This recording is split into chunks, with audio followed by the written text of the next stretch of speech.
Hello, everyone. Dr. Vicky here, speaking to you from the Seeds of Transformation Healing Center. It is time for Tarot Scopes again. We're going to be doing the Tarot Scopes for the sign of Libra. That's Libra Sun, Libra Moon, Libra Rising. Before we get to the tarot part of the Tarot Scope, I am going to select a, yes, I'm going to select a, oh dear, a Crystal Ally card. I just want to show you the book that this comes with. These are a deck of crystal cards, probably my favorite deck of crystal cards. And it's done by a woman, Naisha Ashian, who has since changed her name, but this is the name you would find the book under. And this is the Evolution edition. She has two editions. This is the latest one. It has a few more crystals in it. This is not an advertisement. I'm just telling you what I like to use myself. This is not a paid advertisement in any way. So I'm going to be, as I'm shuffling these, I just want to make a couple of quick comments. I want to welcome all my new subscribers. Thank you for joining this beautiful, loving, and just sincerely inspiring community. And to my tried and true followers who've been following me for years, thank you for sticking with me. It's been a long and winding road, has it not? And I don't think I personally couldn't have gotten through the last number of years without without your help, honestly.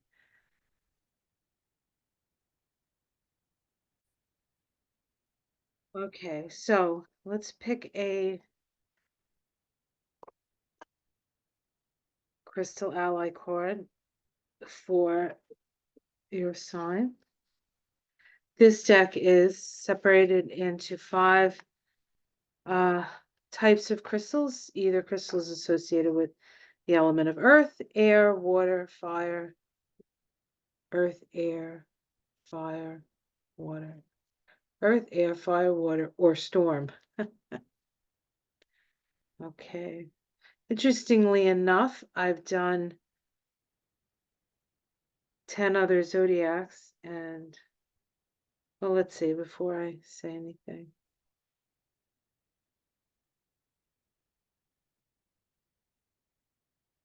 Okay, what do we have? We have winds.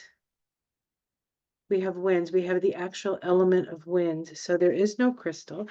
So in that case, when there is no crystal, you can select any crystal you want that resonates with wind. But let me read what it says about wind here.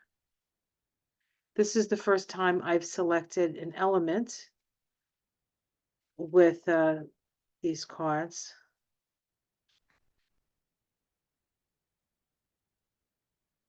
Okay.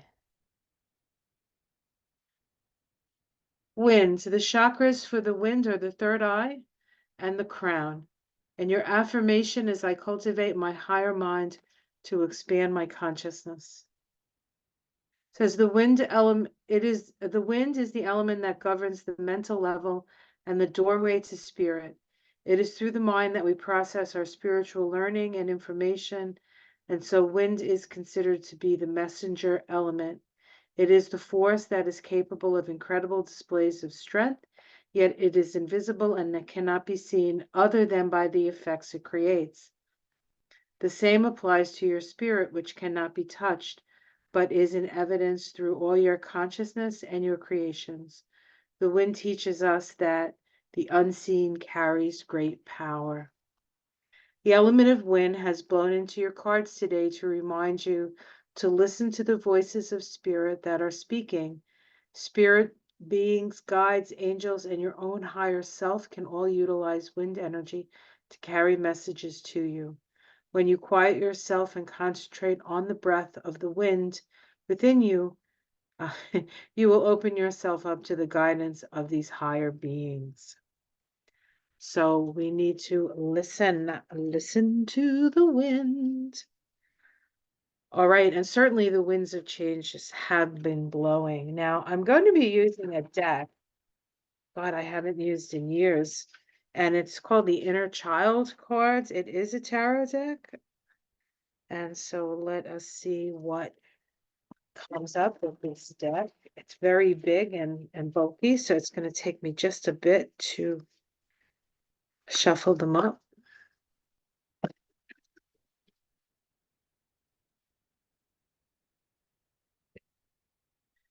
This is the back of them.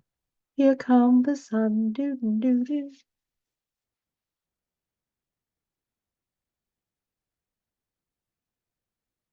Alrighty, let us begin. We have the Five of Wands. The Five of Wands. Of course, the five is always about change. Wands is about fire and spirit. And so we can see that there are things changing all around us. All around us. And here we have this beautiful flower being opened by a fairy. And of course, here in the Northern Hemisphere, we're starting to see the flowers open.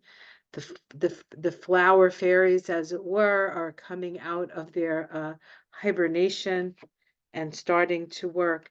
The crossing card here is the Three of Hearts. The Three of Hearts is about friendship, and it's about love, and it's about manifesting love. And we can see we have three little mermaids here playing around, hanging out, enjoying themselves.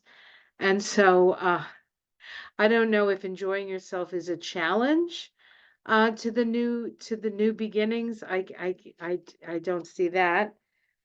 And underneath we have the Ten of Hearts. So what's going to make you happy? What are you standing on? This is about bringing the love of the Creator down to the planet and the promise of happiness that that brings us. We have the rainbow here, right? The rainbow warrior, all our chakras opened up and functioning to bring the energy of love down to the planet.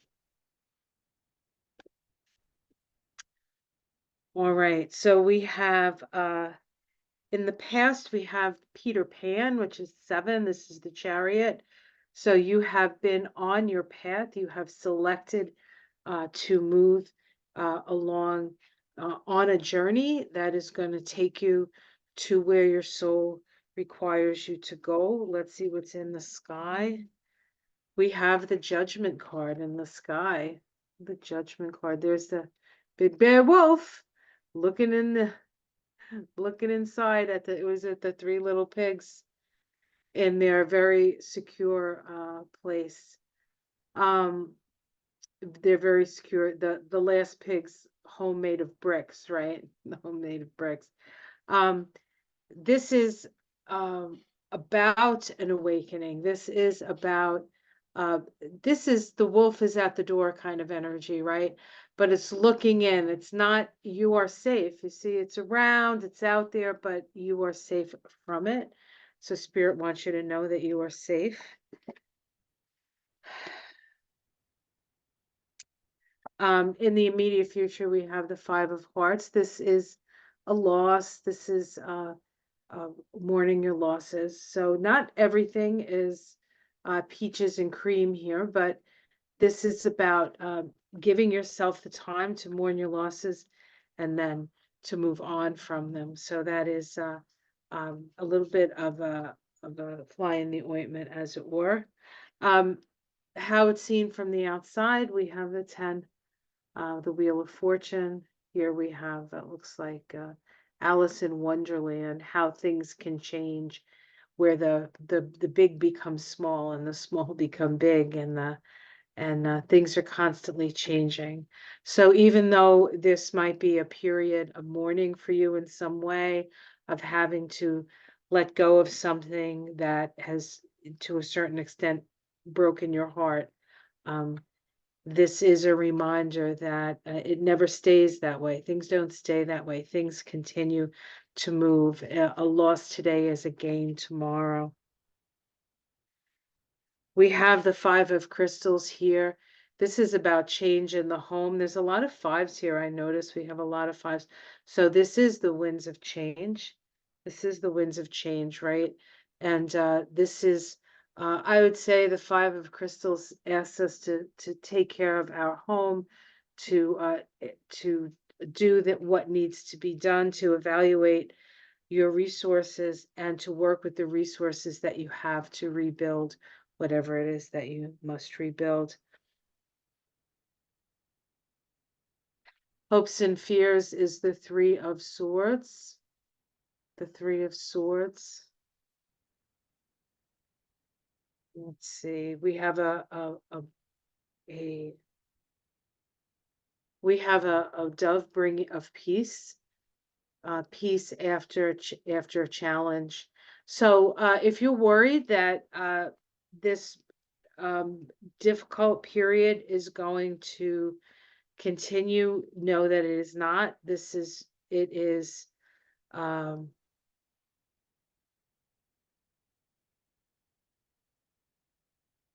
that peace is coming. So if that's your fear, and here in the outcome, we have the Seeker of Swords. So this is, looks like the Scarecrow, right? Is this the Scarecrow from, If I Only Had a Brain, right? This is about seeking knowledge. It's about, um,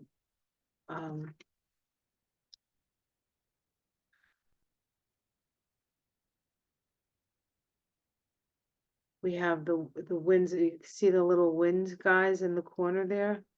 There's the wind again. The winds of change. Protecting yourself. This is about whatever losses that you've had will inform you how better to protect yourself. That's what that says to me. Let's see if we can get a major arcana. We have the 11. Is this it? Yeah, it's called the Midas Touch. The Midas Touch, 11. This is an as you sow, so shall you reap. Be careful what you wish for kind of energy. But this is the balance. This is justice. This is justice. So things will not, anything that has happened, and that's your card, right? Justice. Anything that has happened, if you're in the right, you'll be found in the right, and the other person will have to pay for whatever it is that they they brought into the field, so to speak. Underneath it, we have the Seven of Hearts. This is a time of introspection and really coming to terms with what's in your own heart. The Six of Crystals, about working to reach a goal. You're not alone in that. And the Nine of Hearts, getting your wishes. Getting your wishes. So in the end, you, with hard work, with focus on what would truly fill your heart, and some hard work, all your wishes, or your wishes can come true. So I feel as though there is a little bit of things are going really well, and then something comes along and sort of puts a fly in the ointment. Um, this is just a way for you to be better prepared, and a little bit smarter about your who you choose to relate to, and who you choose to bring into your orbit. But generally, with the Ten of Hearts at the bottom of the reading, happiness is here for you. These are just lessons, really, in how to find your happiness. And Libra is a relationship energy, but it is the first time in the zodiac that we become aware of another person or something outside of ourselves And so there is a learning curve with that, like what works and what doesn't work, what works for our personal choices. Um, it doesn't always work. You can't apply the same rules with relationship because you always have to take into consideration the other person or the other thing. And you don't always know what that other person holds or what that other thing holds for you. So it is sort of a balance energy. It's interesting that she's balancing this. So sometimes it seems like you're losing and sometimes it seems like you're winning, but it all balances out in the end, right? The 11. It all balances out in the end. So, a little bump in the road here. It just requires you to work on the things that are that it's going to require you to work on the things that are best um, worked on in that what's going to bring you your sense of peace, what's going to bring your sense of security, and those things you have control over, and those things you can work with. How other people respond to a situation is part of the learning curve when it comes to relating. So um, it's not like you've done necessarily done anything wrong. It's just a lesson. Okay. All right. And listen to the wind. Well, hopefully this reading has been helpful for you. If you would like to support my work, I do have a Patreon page. If you'd like a personal reading with me, that is an astrology, numerology, and Kabbalah combination reading. I offer those. I have prices and availability. It can be found on my website. There's a link below for that. If it's your first time having a reading with me, I do like to have the extra time if you can find your way through to affording the time, um, as it were. So have yourself a great month. I'll see you again in June. Until then, namaste.